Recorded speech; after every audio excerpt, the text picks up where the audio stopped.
Hello, Becky. Welcome to Millionaire University. I'm so excited to have you on today. I'm a longtime fan. It's going to be a great conversation to hear how you've built your business. So thanks for coming on today. Oh, I'm so excited to be here. Thanks for having me. Of course. And I'm serious when I say longtime fan. I told you via email. I've owned one of your Oh. books for a long time. I've gone through this book. It is such a very applicable, simple way to clean your house. And I grew up with a mom who was really good at keeping our home clean, and you would think that would translate down, but because she was so good at it, I felt like I didn't have to do it as much. And so it's been a learning curve for me to develop that skill. So I've had your book for a long time. I think it's amazing. And when I saw that our team partnered me with you, I was so stoked to hear more of your story. So seriously, Oh, I am I a love fan. it. Oh, thank you. I love that. I love Yeah. it. Okay, so I know the book is just one of many things and one of many income streams you have, and I want to hear about the journey from a lot of women who fall into entrepreneurship, or a lot of women do fall into entrepreneurship, and some doing it very on purpose. So, share a little bit of what your journey has been. Have you always been entrepreneurial? How did Clean Mama start? Just give us the whole rundown. Yeah, well, I started, I guess I have been always entrepreneurial. I can remember trying to sell ice to my neighbors from a sled, like going door to door with my sister. So, as a young child, like the ice sheets. I don't know. It's growing up in Wisconsin. What can I say? But so I've always, and I used to sell sticker books to my classmates, and I've always kind of had that entrepreneurial spirit. My parents had a side business. My dad was a teacher. My mom was a stay-at-home mom, and but they also had a business on the side. So I went with them to art fairs and did things like that. So I kind of learned like the side hustle, I guess you'd say, at a very, very young age. But I was a teacher for 10 years and that was my job, but I did work multiple jobs while I was teaching. I cleaned houses for my fellow teachers.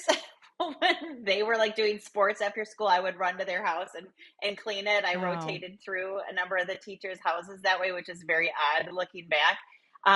I worked at like a pizza place. I worked at a Pottery Barn.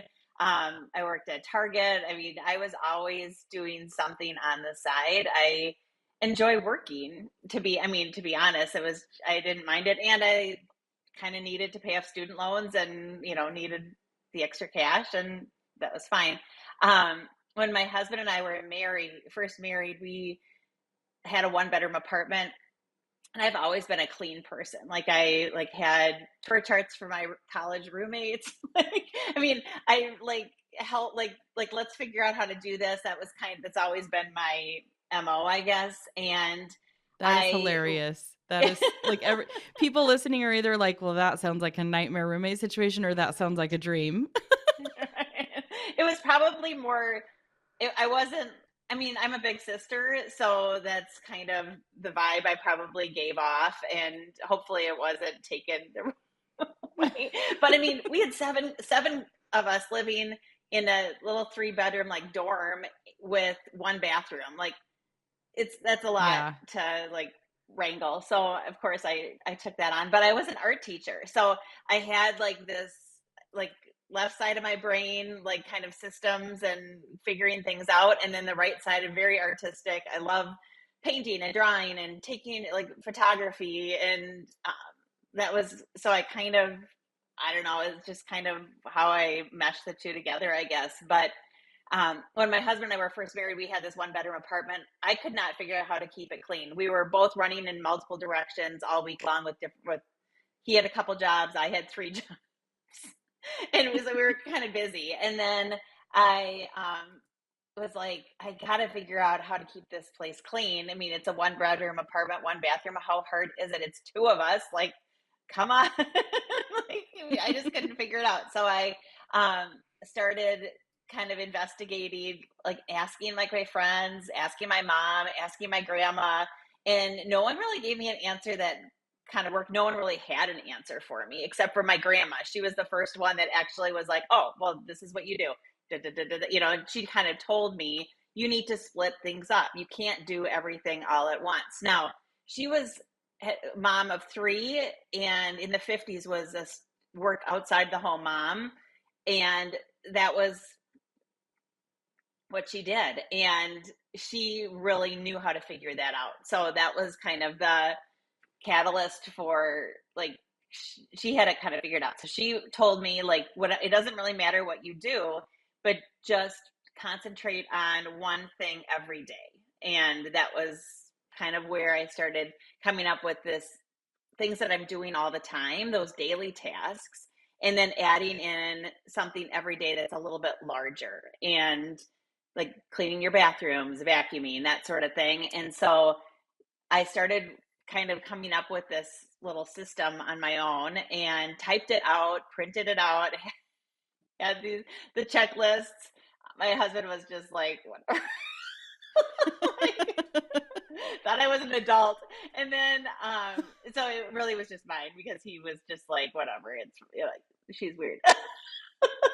But having that checklist and just like something to concentrate on every single day was what really helped me as someone that like I'm a clean person. Like I like having my house clean, but I couldn't figure out a system that was manageable because I was spending all day Saturday doing all of our laundry, like cleaning the apartment. My husband would work on Saturdays, like he was gone all day. So it was me like trying to figure it out. And by doing this, we could split it up and do a little bit every day. And it was manageable while working outside of the home. So that was kind of Mm, how it all started.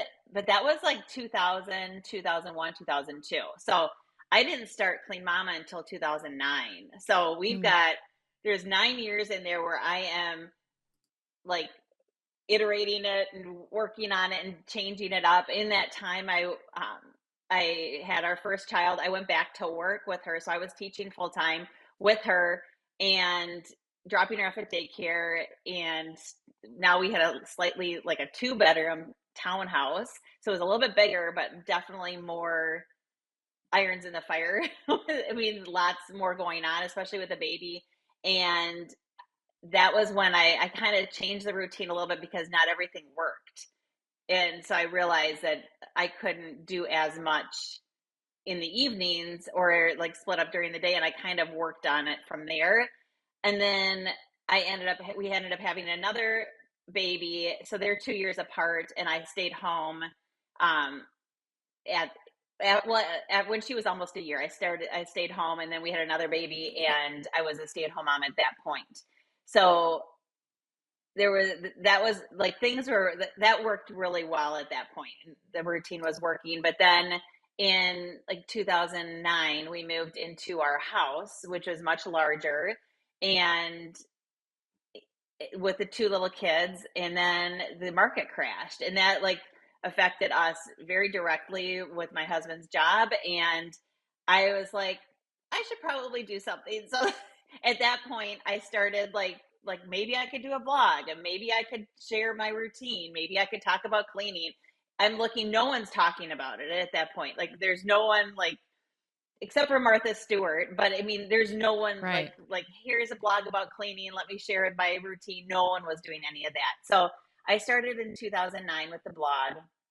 In 2000 March of 2010, I started selling my printable like routine on Etsy. Now, at that point, I told my husband what I was doing. He said, that's crazy. No one's going to buy anything that doesn't exist because it's a download. Like, you're not sending anything to, he's like, you have to have things that are printed. You can't just, like, and I was like, I think I can. And then 50,000 sales later on Etsy. Like, Wow. I mean, it went crazy, but I was the first person on Etsy to sell anything like that at all. And so my shop is still there. I pulled everything, like I don't sell on Etsy anymore because I want it all on my website. But I definitely like that was where it all kind of started. And at that point, like you could you we posted on like a blog roll or like I can't even remember, like a blog hop where you'd like link up a blog post and then everyone would go through and click on those. And then you'd have like a sale with another company and then everyone would go and purchase your PDFs. I mean, it was just like a totally different world in the internet. You'd put out something like, oh, here's my latest blog post, and every single follower on Facebook saw it, click, who knows how many clicked on it, but everyone at least saw it. And it was, you could get a lot of traction really quickly in that kind of a space. And there wasn't like, now it's just like so Mm, different, but mhm. it was like a really good time. Yeah. It was a lot of fun. Oh my gosh. How much In were it, you selling the downloadable for? Because first there's the barrier of, like, selling it, and then were mhm. people like, what were people willing to spend when that was brand Yeah, new? $10. That's what I started. It was $10. Yep. So Oh, so you're right. clearing, like, a good 500,000 in, like, sales on this Oh, downloadable. right. Well, and it was multiple because I mean, then it was like I had kits. So I had like maybe this one would have 10 in it, maybe this one would have 14 in it, maybe this one had 3 like pages. And so or I'd bundle them together or I sold lifetime like any changes I make, you get all of them. Just send me an Oh my email. Like gosh. but also at that point, I mean, this is how like far back this goes is that at that point on Etsy, like I was emailing every single person. Thanks for your purchase, and then attach the download to it. Oh. So it was like multiple steps. So I'd look in Etsy, grab their email address, copy it in my Yahoo account, Oh, no. attach the download, and send it to them. Wow. And then at another point, there was a company that came in, and they did like they had somehow or another they had figured out how to link it through Etsy so you could store the downloads with them and then it linked it up and then it would send it to them and then Etsy just started doing it themselves. So now you can put the download in the listing and then it automatically goes. But I mean, think about how much, and my sister helped me with that. Like she was sending emails for me and because I mean, it was like I I would be up like forever Oh my, so you with worked that. hard for it, but Yeah. still, like, you were very much a pioneer in something. What was your husband's reaction when you're like, "Oh, I actually just did, and we could basically pay off our house now with what I Right, just right. sold this Well, and it downloadable wasn't all for?" at once. I mean, it was over Yeah. a couple years, but I mean, it Yeah. was definitely he was just like, "Sounds good." Like, Yeah. That's but insane. I was working another job at that point too. Like, I still from I was working like as an admissions counselor in traveling with the college, like it, and then I got pregnant, so we had our third kid and I'm running Clean Mama. And when I started that job, I was like, hey, I have this blog. It's kind of like, it's a blog. And he was like, oh, it's fine. You're fine. No big deal. So, No clue that this is actually, like, a much bigger deal than right, even right. anybody can understand. Wow. So then, That's yeah, so so that cool. was kind of, I did that until 2013. And that was when my youngest was born. So he was born in 2011. When he was born, that was like the end of and like probably 2012 2013 I was like okay I've got this routine firmed up. I've made like as many changes as I can. I mean every once in a while I'll edit something or add like a little tweak in there but like that basic routine is what it's been like it's done because I was like I've tested and tried this through when we were newlyweds, one kid working, two kids stay at home mom, three kids, multiple jobs. You're like, "This works. And I it know still this does." works. Yeah. And so like that was kind of so I mean, it was in retrospect, it's like I I created it for myself, but made sure that my life gave me opportunities to make sure that it works for multiple people. And then in 2013 I had and got an email from or 2000 no it was 2013 I got an email from a publisher that said, hey, we want to take the cleaning recipes that you're sharing online and we want to turn it into a book. Would you be interested? And so after doing like what I could do as a Google deep dive to try to figure out if this was an actual person or not, I was like, oh, this is interesting. So I ended up accepting that like book proposal. And so they came to me with the idea and then I wrote the book. So that's my first book. So that came out. I had to have it done in 3 months. So I quit the job so I could do that. And then, so it's 150. It's Clean Mama's Guide to, no, it's a different one. Sorry. It's, oh, now I can't remember, but it's my first book and it has 150 cleaning recipes in it. And it's that was what they wanted me to write, so that's what I wrote. And then that Maria, who contacted me at first, she went out with another company and became my agent, and then we published 3 more books Wow. after that. So yeah, so that was like 2013, 2017, 19, and 20. So those are like that kind of that's it, like all kind of in the mix. Um, as I was selling on Etsy, it's like it's great, but then I could see things were shifting on Etsy. And no, it's a great platform, but I was like, I need to pull this off because I could see that it was, I mean, and now this is like everywhere, but when I would put something up before, people would come into my shop and they would just be shopping my stuff. But then they started putting competitors below, and so I was like, this is kind of weird. Like, I don't own this. And that was, real obvious. So then I ended up buying like the .com so I could have cleanmama.com, and then I put my printables on my website so that was, you know, so it was mine. And yeah, I mean, that was like kind of the catalyst, and which is great because I didn't have the upfront money to do that. And with my art background, I have taken like many graphic design classes. I could format those guides myself. So it was just pure profit. And I mean, just my time. And that was like an amazing way to start a business.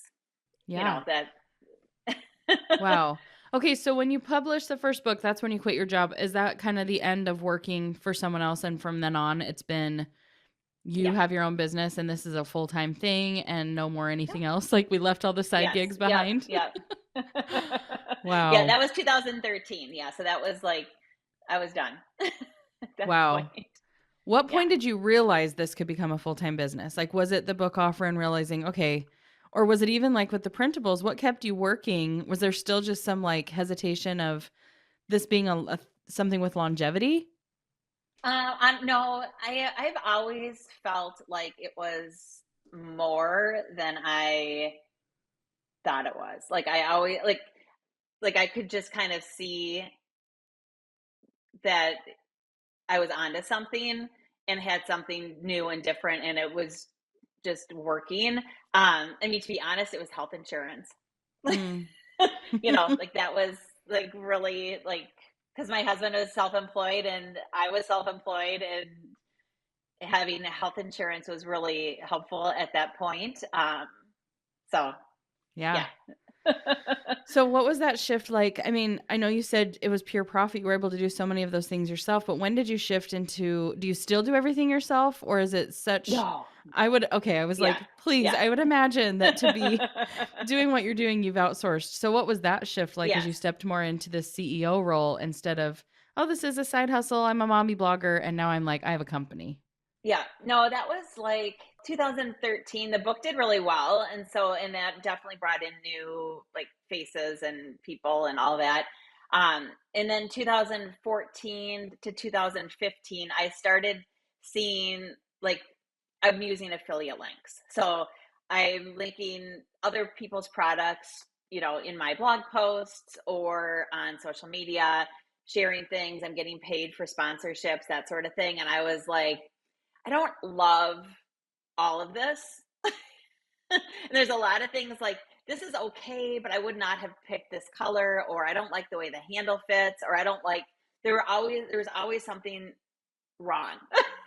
And so was like kind of playing around with what are my top products on Amazon that I have affiliate links for, and I'm going to come out with my own versions of those. So that was basically what I started my own shop on Shopify.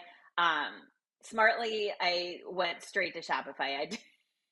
I didn't like Yeah. try anything else. And that was in, I'm just trying to think. I did start membership in 2014. So we just Wow. celebrated 10 years for that's my Homekeeping Society membership. It's like a community. I share tons of we do videos, workshops, we do like the printable packets every month. It's like new and fresh and fun. And that's that group that I have.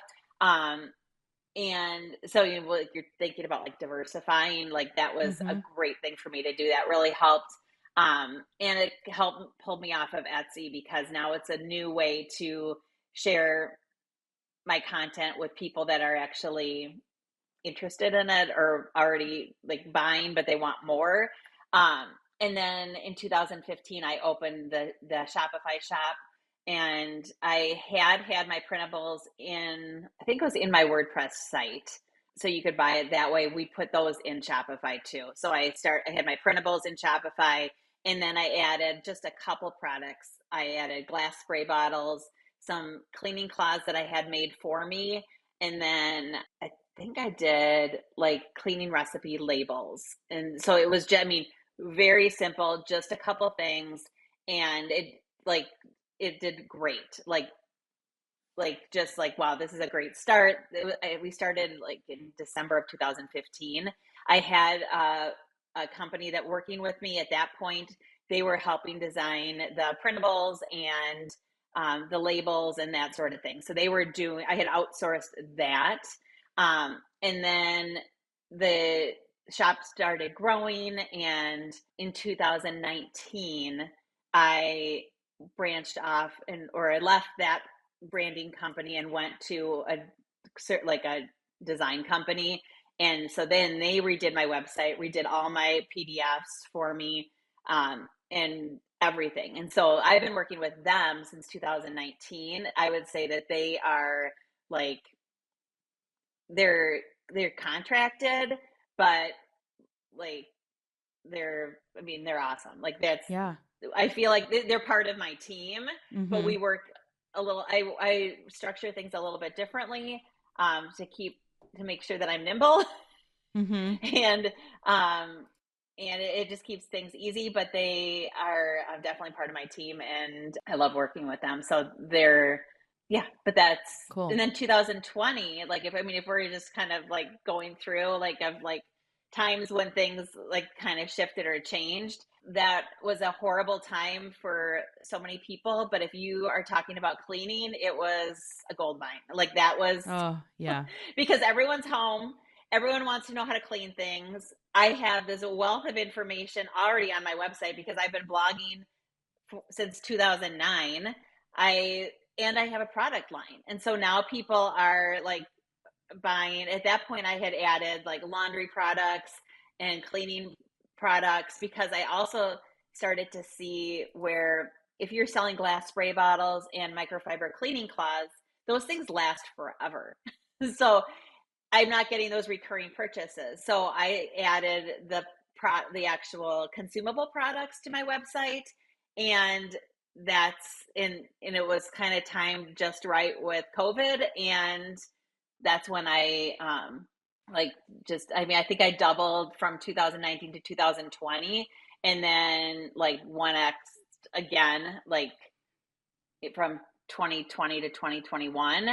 And then 2022 was again another great year. 2023 was kind of stable. And then 2024 was pretty stable. I mean, like kind of the same. I think 2020 will be like it's an outlier. You can't use it. But Yeah. I've used it as a benchmark too, and continue to grow from 2020. So that's kind of Amazing. yeah. Oh my gosh. Okay. What I'm hearing from this is it pays to invest in just taking the real estate with the internet, right? I mean, obviously, I can't rewind the clock and go start posting content in 2009, but are you pretty much stable enough because you've built that strong foundation and you have enough content that even still you have to do very little to drive traffic? Or are you still having to do maybe the same amount of effort as somebody who's just starting out right now? Or are you able to kind of rest on that long amount of work that you did leading up to now? Yeah, and I don't really know because I haven't really tested it, to be honest with you. I used to have like 3 or 4 blog posts a week, and now it's like two ish, But if like I was sick earlier this month, and so it was definitely more sporadic because I did not, after December, I was kind of off my game anyways. And then, so I wasn't like, usually I have things batched so I could like roll with it, and I wasn't batched and rolling with it, if that makes sense. Yeah, Um, but you're still but posting. Like you're not but I'm still just posting. okay. That's Yeah. amazing. No, yep, I still post every week. I send out newsletters, multiple newsletters every week. I am writing them. I am the one it's me. Wow. But I love it, and I really Yeah. enjoy, like, I've changed. I'm always kind of trying to change and think about what I'm writing to myself. And Mhm. sometimes I'll write to myself today, sometimes I'll write to myself 10 years ago, but I'm always like, I am my avatar Yeah. because I like have lived it, and I kind of know what that feels like. My house is not like perfectly clean all the time, but it takes a couple minutes and it's, pretty good. So it's always, I mean, because I do work a lot when the kids are at school, I'm not at home like spiffing up my house all day long. And I have a routine that does not take all day. So it works out perfectly for me. But it's Yeah. definitely, it's been like a wild ride. But like the main thing that I have always wanted was my own email list. That's golden for me because you can never, and I posted a reel this morning. I posted a reel yesterday. Like, I'll post reels and do things on Instagram or Facebook or whatever. But if my driver is, um, always going to be my email list. Like, that's because I own it. I like, if you're not opening my emails, I'm not going to send you an email. So, I mean, I have hundreds of thousands of people on my email list, but like, I'm not You like, clean it too, I obviously, I'm clean it. sure. Yeah, because I'm not paying for, you to not open my email. So like, I Yeah. definitely, I mean, I mean, it's fine. There's emails that I sign up for, and I sign up for a certain thing where there's a discount or a PDF or something, and I want that. And then I either unsubscribe or I don't open them. Like, I get it. Like, it's fine. But if you're on my list, I want you to be opening and enjoying it and finding value in it rather than being like, oh, Yeah, one more email. Yep. one more email. Oh my gosh. Um, Okay. So many people would be afraid of, and it even makes my mind reel a little bit, but I have friends that are like you, they've been blogging forever and they still post all the time. And they have email sequences that have hundreds of emails in them that they've just taken their best performing ones, built out automation with it. What do you say to the people who hear this and they feel like they have something they're very passionate about? They feel like they really could do similar to what you've done, and they have a fear of what if I run out of things to say? What if I run out of content ideas? Because from somebody who's been going for, what is that, 16 years since you started the yeah, blog, yeah. Hmm. how do you continue to? Do you have a system that helps you dive deep and find new content? Is it just what's relevant? I know you said you speak to yourself every single time, but do you Hmm. have a framework or what's helped you to stay fresh and be inspired to create content for so long? Yeah, yeah. Well, and sometimes I will go back to like my top posts, and I will either like tweak like the top copy and take new pictures and repost it, or repost something similar, because it's going to get to new people. Like, Pinterest is crazy, and that's where a lot of that organic traffic comes from for me. Is like, there will be a post that the thumbnail, I cringe when I see it because I'm like, oh my gosh, like, that's so like not my vibe anymore. But like, it drives a ton of traffic, so you just leave it. And but then that post, I will rework it in some way or change it or update it, because sometimes I'm not always cleaning my toilet the exact same way I cleaned it in 2010. Like, I clean my toilet differently now. So I'm talking like, I'll share what I'm doing now. I won't necessarily, sometimes I'll say like, here's a post from whatever when I used, I don't know. So like I might refer back, but I definitely don't, um, I don't let, it doesn't have to be like totally fresh and new every single time, because it's not like, that's fine. There's different people. The people that were reading my blog back then, they're not going to, if they're still reading it now, they're not going to be like, you already said this 10 years ago. Yeah, the chances that Like, they are keeping track at right. all, and really, like, the odds that they are even still reading, some of those early readers have probably moved on and now they have this skill set because Oh, they right. read the blog, Right. right? Or Right. they're reading the Right. newsletter still, but Yep. they're not gonna care that you're teaching the same concept. I think sometimes that can be really tricky as a content creator, and nowadays, right, you have to be both the expert at what you're doing and Yep. you have to be a pretty good content creator, and I know for myself, that's even something that I can get tripped up on is you're so niche down as well, you know, like, and you really essentially have to be a broken record, and you have been so Hmm. married to this brand, and it's helpful that you live it every single day. I think that's the really, it simplifies it a ton when you're literally living the concepts that you're teaching and you're emulating Hmm. that because Hmm. content is all around you. You're literally living it. But I know that it can be really really tricky in your mind to feel like, Hmm. "Ah, I'm annoying people. I'm saying the same thing again. You know, Yeah. this is so redundant." And I think it's just overcoming that mindset, right? Of your redundancy is what actually serves people. And people need to hear it multiple times. Right. Different people are finding it every single day. And so finding ways to freshen up old content but making it new. Like there's so much that you can do to continue to say the same thing over and over and over, right? Right.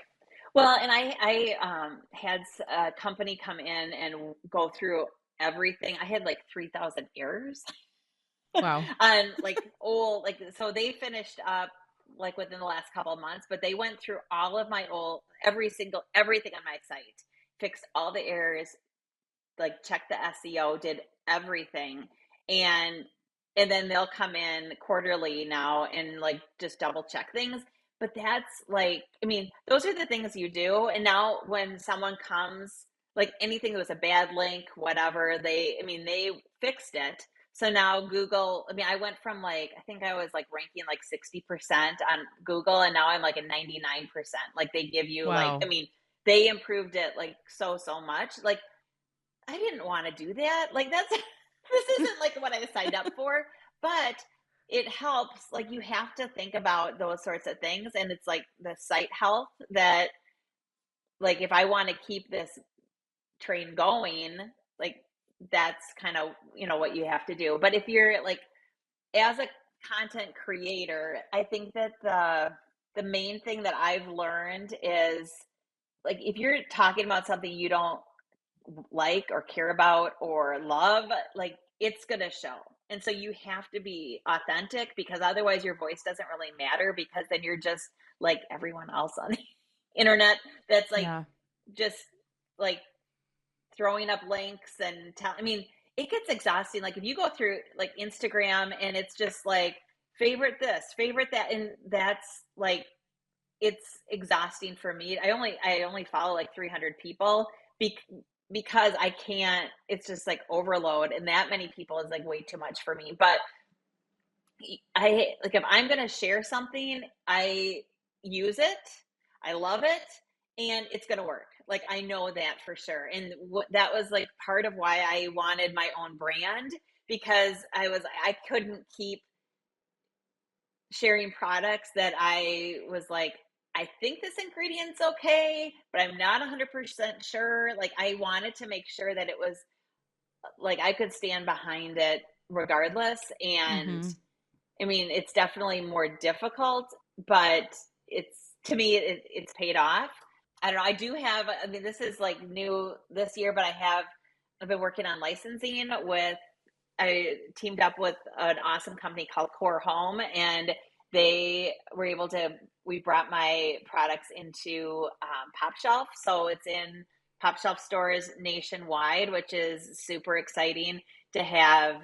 Like to now have that kind of as an other like Yeah. way to get the brand out there, and so I'm really excited about what's to come with that. I think that I mean, it's okay to be like, it's okay to be consistent. It's okay to have, I mean, I think that that's probably, I mean, that's like one of my things with cleaning too is like if you're consistently cleaning your home, it's going to be clean more than if you are sporadically cleaning it or rage cleaning it or weekend cleaning it or whatever it is. It's going to be easier.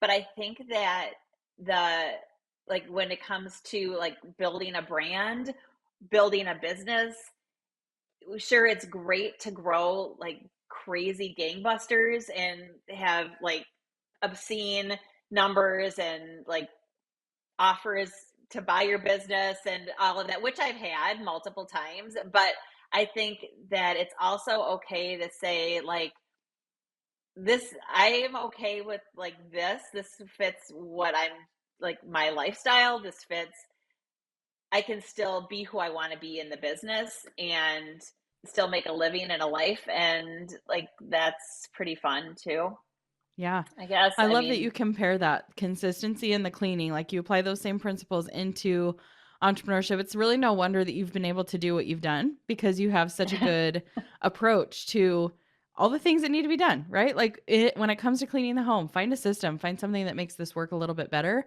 so that we're not reinventing the wheel every single time. So it sounds like you're applying that same exact thought process into business, which is probably why you've gotten as far as you have and you have such a far-reaching brand. I think it's really cool to see something turned from a passion project into a full-blown company. And so what is that like? Have you had any kind of imposter syndrome with that, or has that been something you've just been so proud of? I know you said you'd seen it as something bigger than it was all along. I know it's a brand and you're kind of the person behind it, but what's that been like for you to see this thing grow as you're also, taking care of a family and everything? Did you dream from being a teacher and having these side jobs that you would be the CEO of a company that people are wanting to buy?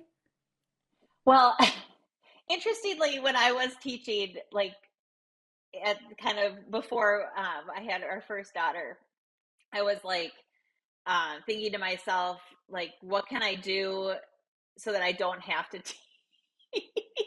When she said I wanted to be home with her and or any kids, because this was like pre-children, and I was like, I had a business where I was taking vintage postcards and putting them in frames and then painting the outside of the frame to match the motif of the vintage postcard.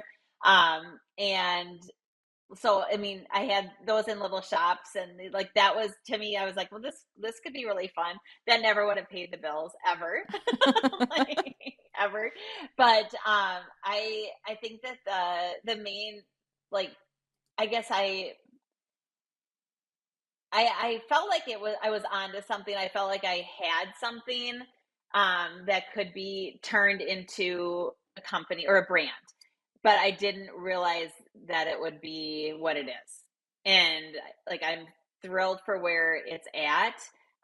And I like just so grateful for, I mean, it's a gift. It is like, and I see it as that rather than as, I guess I just view it a little bit differently. It's, Mhm. and like, it's kind of like a child Mhm. in a way. And I kind of like try to treat it like, like we have boundaries and and Yeah. it's like definitely like I can't do everything and I can't compete with everything, and that's hard sometimes because I want to like, oh, this would be great, I could have, I would love to have these five products and I want to add this and I want to do that, but if I can't, I'm not the giant, like I don't have a backer, I don't have someone that's just, like putting pouring money into it, like I'm, that's not what I have, so I'm like that part of it is like I just kind of have to Yeah, like be pace content with yourself. where it's at and what I can do, and like work with companies that will give me the minimums that I need. And I mean, I never thought that I would, like, the minimums I have now would have scared, like, I would have quit. Like if I had thought that I'd have to buy that many thousands of products to fulfill an order from a company, like I mean, would have been like beyond me. And now it's just like, there we go. No big deal, just another Yeah, day. no big deal. Yeah. So I mean, it's like, but I mean, that's like when you move into something like slowly and gently instead of like a train, like I think that it also helps, I don't know, it like keeps it a little bit more realistic, and also it's like that slow growth. I'm really, really grateful for it. I mean, I know I did not know this before, but I know it now that there are like a lot of times, like it might seem like a company is like doing like amazing, but they might not be either. Like you can't always tell. Like it's okay to grow slow so that Mhm. you can manage the day to day and manage the product line and all of that. And I guess I don't know that Yeah. my that would be like one piece of advice would just be like it doesn't have to be overnight. This obviously hasn't been overnight. Um, but I don't Yeah. know. If you were telling somebody right now they're starting, like I was saying before, they can't go back in time and put more content out there. But what would you recommend, knowing all the things that you've tried and tested? What are the three most potent things you can do if you want to build a brand similar to yours, where you want to start simple? Maybe I think you were way ahead of your time with the membership. I think that's a brilliant thing that Mhm. you did before it was really Yeah. popular, to Yeah. build that recurring revenue. But what are a few of the things that you would recommend to somebody who's like, okay, I wanna have this kind of success. I love the business that can run from a blog. What would you recommend? Yeah, the first one would be to start an email list. And I you need like at least a landing page where you can direct people to sign up for your email list. You wouldn't even need to have a blog anymore. Like I there are so many like Instagrammers or YouTubers, they don't even have a blog. They just have like a landing page that they can send people to where you're going to sign up for a list. You're going to get like their best coupon codes from their favorite companies, that sort of a thing. I think that that email list is huge. A place, the landing page, I don't know if you want to count that as one or if that's just something that goes along with it. If you have something to say, start a blog. If you don't have something to say, don't bother. Like, I mean, it's a lot of work and it's a lot of energy. And I like make sure that what you're putting out there is like going to resonate with someone, or before you have like that niche that you want to talk about, or that thing that you feel passionate about. And don't just copy someone else that you like on Instagram, like, Mhm. or TikTok or whatever it is. Like, do your own thing, because there are so many voices saying the same thing, looking the same way, like that it doesn't even resonate. And I think that you've got to stand out in some way, because otherwise, like, it's not gonna you're not gonna do much. You'll get Yeah. some affiliate revenue or whatever, but you got to be you. And um I know a lot of people are going to Substack, so maybe that might feel better if it's behind a paywall. That's a way to create a cheaper membership, or a lower price membership where people are paying to read whatever you're writing, but make sure that it's good. Mhm. Because Yeah. otherwise, you're not going to retain those people if you're not writing things that they're willing to pay for.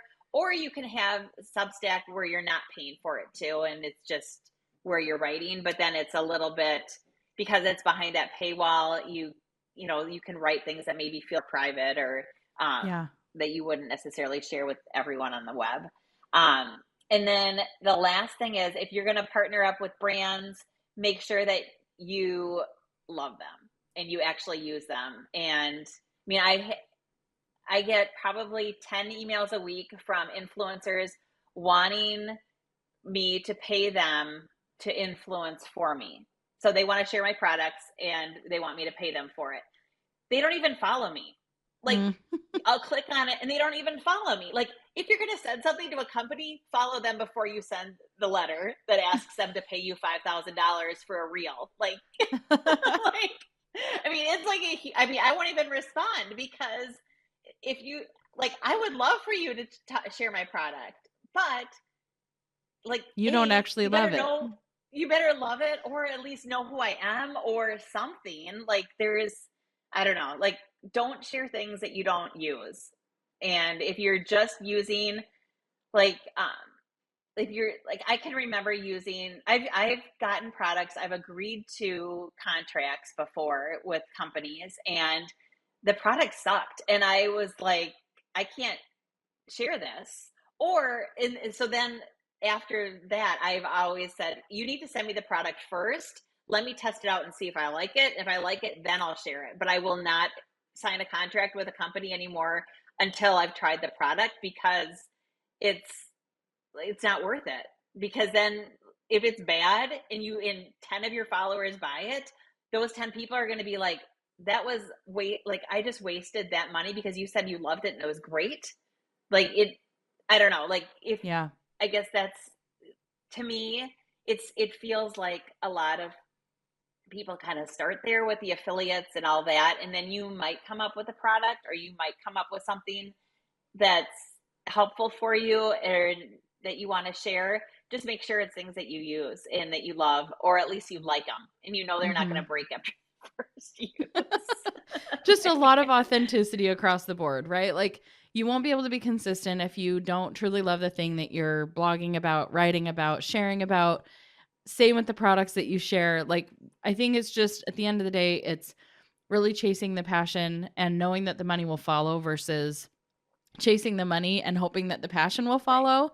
So I think, 100%. yeah, that's really good advice. Thank you for everything that Yeah. you've shared. It's been so cool to hear the journey of Clean Mama and what you've learned along the Oh, way and thank you. the whole timeline. I think it's so helpful for people to see behind the scenes that it wasn't an overnight success. These are all the things that had to go into it. These are all the tweaks. This is how you changed with the market. And this is what you really need to be aware of if you want to build a brand like this. So it's been amazing. Give us the website where people can go check it out. And we're also posted in the show notes. Yeah, it's cleanmama.com. And if you go to my cleanmama.com/subscribe, you can sign up for my newsletter. I have free printable guides on there too. Oh, I guess one of my dogs just broke into my room office. I have free printable guides. You can sign up there. That's kind of where I started, was sharing those free printables, and the free printables got people to buy the kits. And so that's, Awesome. definitely another little thing. If you're asking for someone's email address or their phone number, give them something back. Yeah. So Gives good value.